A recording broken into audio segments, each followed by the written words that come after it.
Dopamine detoxing makes me feel like my brain just took a shower.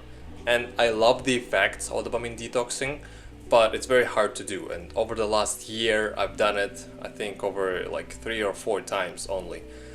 But what is dopamine detoxing? In traditional sense, is when you pick a day, usually Sunday, and you don't stimulate your brain in any way during that day. And you don't use social media, and you can choose like how hard you want to go, but the basics are you're not stimulating your brain with cheap dopamine. So you're not using social media, you're not eating garbage food, you're not watching movies, and you can go a level harder. You can not read any books, or you can not talk to any people. You can go even harder and just not do anything and just sit and meditate all day. So there's levels to it, and I've done a dopamine detoxing where I just mostly didn't use any technology, and it makes you feel good. It makes you feel really present. It makes you slow down. It makes you more conscious, and it makes you less anxious. So I love the effects, but it's very hard to dedicate a day to technology-free time. It's very hard to do, like, because we are as a society very technology dependent, and your brain doesn't want to do it either.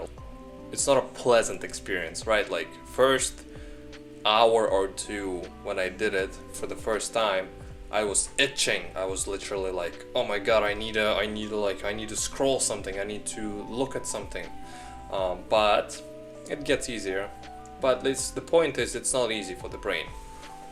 So why did I only do it 3 or 4 times? Well, partially because it's not easy, and partially because I figured that there are better ways to do dopamine detoxing. I figured that since it's very hard to do complete dopamine detox for one day, I would just do partial dopamine detox always. So let me explain. So instead of just blocking every source of stimulation for just one day, I opted for blocking some sources of stimulation, or managing some sources of stimulation forever. So I had a video about what tools I use for managing my focus, and I have grayscale mode for social media, so that kind of limits dopamine from my consumption of social media.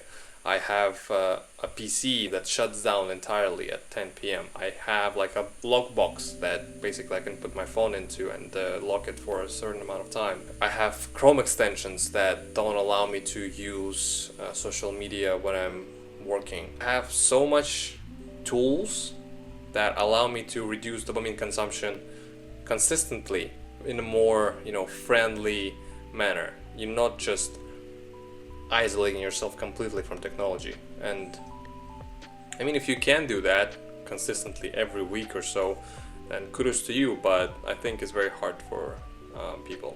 So my conclusion is that if you want a dopamine detox, it's easier to manage your dopamine levels consistently by reducing the amount of stimulation that you receive every day than to completely isolate yourself from technology for one day only. Like, daily action, I think, is better than weekly dopamine detoxes. Daily management of dopamine is better. Yeah, that's it. See you tomorrow.